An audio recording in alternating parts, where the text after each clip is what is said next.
Okay, so I'm Mark Burr from TrustRadius, and we're just talking to people who have used TrustRadius to buy software or learn, so we can learn more about the ups and downs of that buying experience and how you use our platform.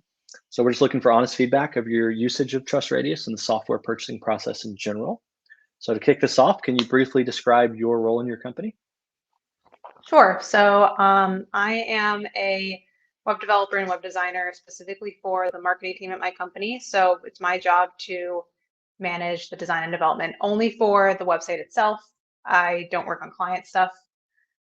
So outside of like the specific roles of design and development, I'll oftentimes be charged with figuring out more technical solutions to certain problems, and that also involves potentially figuring out software solutions to certain problems we're having, which means that I'm the one going out and trying to find those products. Awesome. And then how long have you been using TrustRadius to make purchase decisions?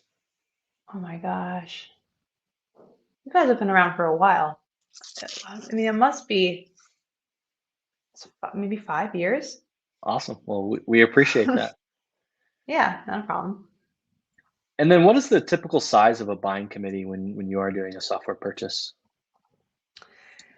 It will depend. I would say it's typically 3 to 4 people. I don't know if you need specifics. Usually it would Nope. be like my case, VP of marketing. Sometimes we might pull in like one or two other people if we figure that they will also be using the software. Um, and then oftentimes I'll go directly to my CEO in some cases, so he might be involved if it is a bigger purchase, and we find that it may have some greater effect on budget. And do you bring content or reviews or anything from TrustRadius to that committee, or do they interface with the site at all, or what's the level of involvement with TrustRadius in that committee itself? So typically, I would say I'm the one who would vet through TrustRadius. I haven't personally run into a scenario where I've taken what I found from TrustRadius and then like maybe shared my screen and showed it. But if anything, I might have like taken notes based on what I've seen on TrustRadius and brought that to meetings that I've shared. But I haven't necessarily shared pages for people to like look at. Okay, perfect. And then how do you typically use TrustRadius in that process? Do you use it to find new software, or do you have a short list already and you're just comparing options, or what does that use case look like for you? So typically, if I find a piece of software, oftentimes I find like I'm in a situation where maybe I found a piece of software that can do something, but I'm looking for competitors. Oftentimes I'll go to TrustRadius to see if I can find other competitors that are similar pieces of software that I can look at. Um, and then I'll compare and contrast. Otherwise, I'll typically use TrustRadius to just look for very detailed reviews on um, products as opposed to like superficial, so I can get more into the nitty gritty as to whether or not they solve specific business problems, or certain, I guess, technical problems if I need to go more specific. Okay. And so you mentioned a couple of the features you use. What else is important to you in making that buying decision? Do you look at product scores? Are you really here for the reviews and looking for depth of quality, or what are the features and things you really look for to help in making that decision?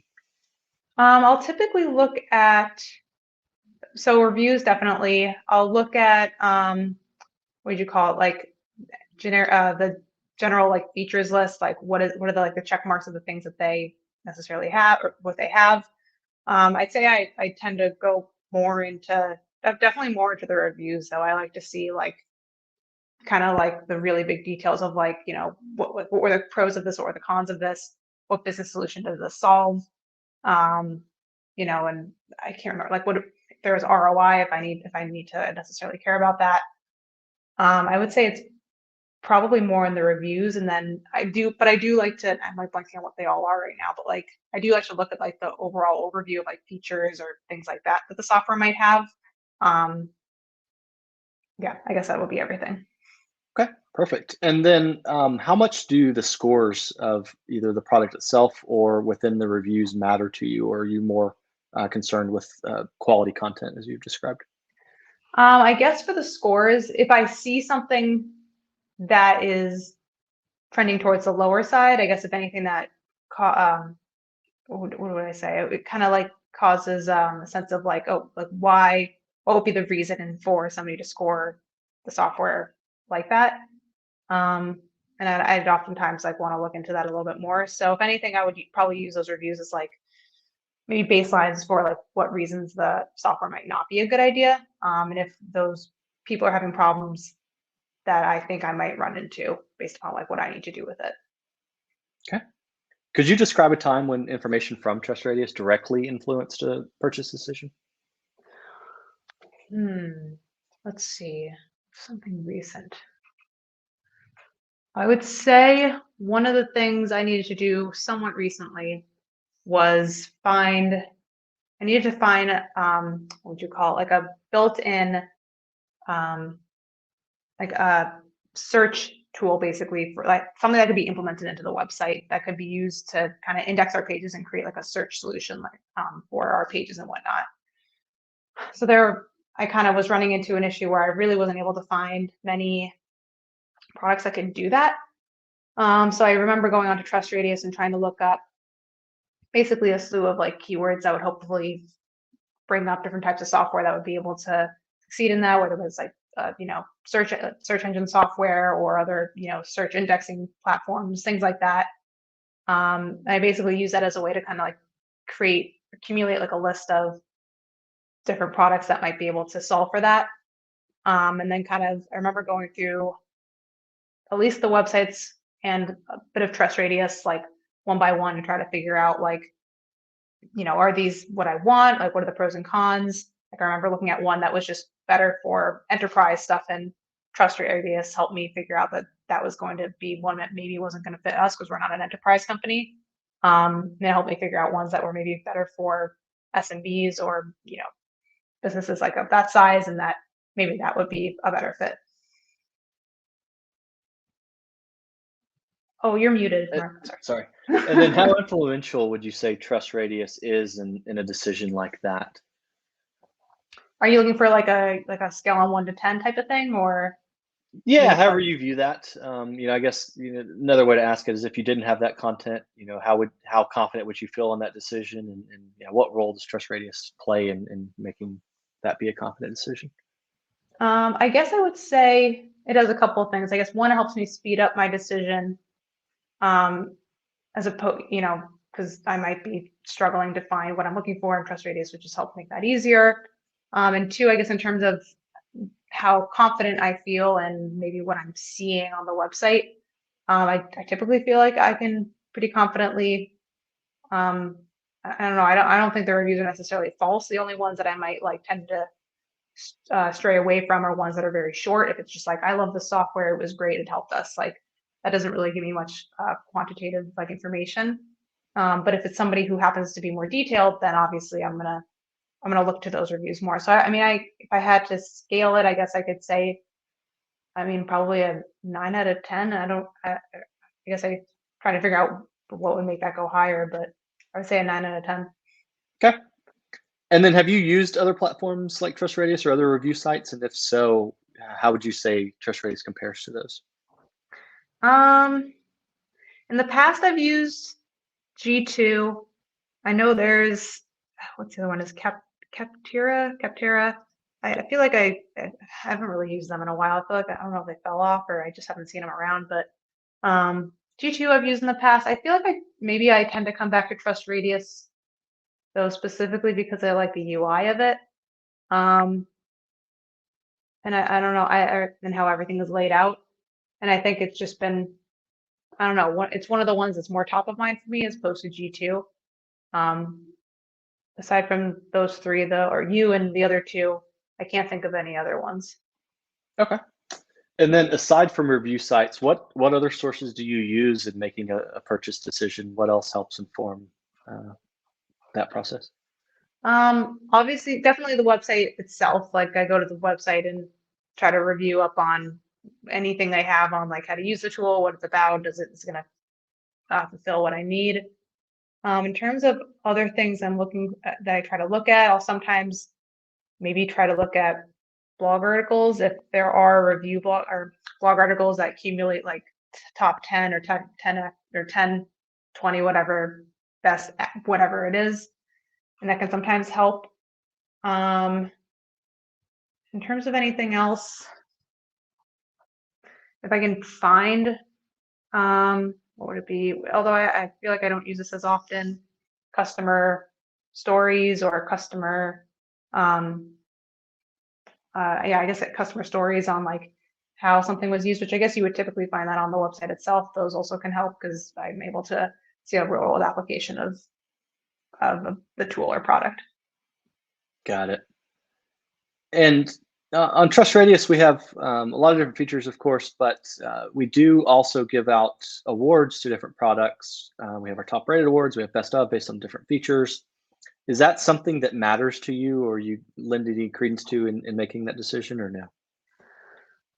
I don't know if it's been terribly, I guess important to me. I mean, I guess maybe I've seen them and I've been like, oh, you know what, that's good to see, but I don't know if it's greatly, I would say greatly like affected whether or not I guess I do or don't use a tool. I guess as someone who's more technical, I get stuck in the weeds of like, can it technically do what I need it to do, as opposed to does it have the best, does it have a certain award or something like that? But I guess if anything, that can be helpful in certain cases, Okay. but I guess I don't pay as much attention to it.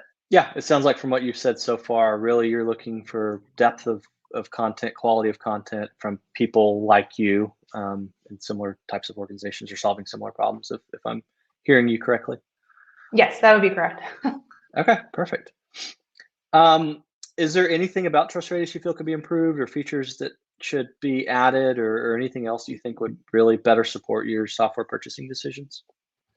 I know you guys were working on this last time. I can't remember now if it's implemented. Because I did another one of these, but obviously because if you can get companies to feel comfortable with putting pricing on, obviously that is an awesome tool to have just right there on TrustRadius. I think I've seen it on like a couple pages, but I know some will say like, oh, pricing's not available, but I understand that's a whole other business, problem to Yeah, no, solve. it is an area we're still heavily investing into, and where we can't get the actual price from the vendor, what we are starting to do is pull any of that content from reviews too. So if we see someone talking about, I saw a good ROI, or it's priced too high for me, they may not give you a number, but we are trying to leverage that. But yeah, definitely agree. We hear that from a lot of people, that understanding pricing up front is very important. Yeah. Any other things that come to mind? I'm trying to think if there's anything else. I don't know. I don't think I can think of anything else. Okay.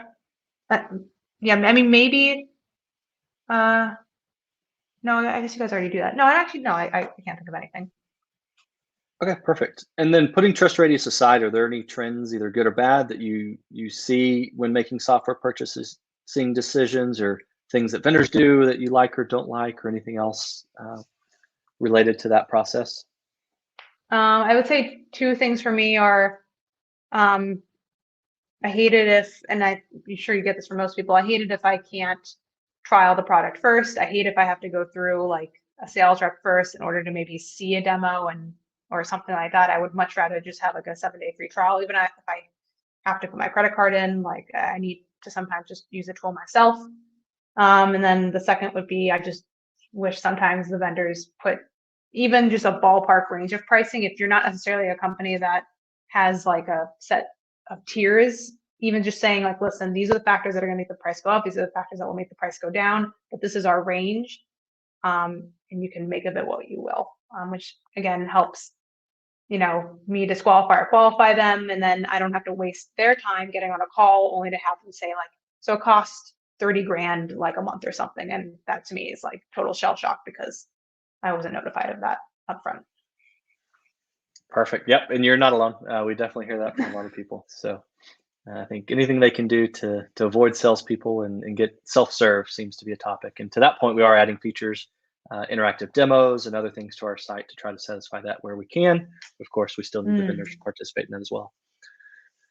But nice. okay, yeah, that is really very helpful, and appreciate your time today and all of the feedback you've given us. Yeah, not a problem. I always love doing these types of interviews.